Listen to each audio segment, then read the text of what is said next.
شاهرگ های زمین از داغ باران پر شده است. آسمانا کاسه صبر درختان پر شده است.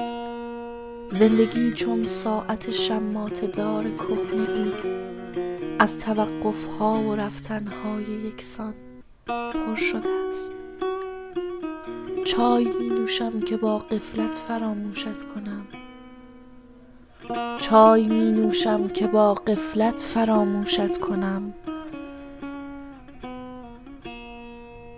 چای می نوشم ولی از اشک فنجان پر شده است. بس که گلهایم به گور دست جمعی رفته اند، دیگر از گلهای پرپر خاک گلدان پر شده است. دوک نخریسی بیاور، یوسف مصری ببر، شهر از بازار یوسف های ارزان پر شده است. شهر گفتم، شهر، آری شهر، شهر، از خیابان، از خیابان، از خیابان پر شده است.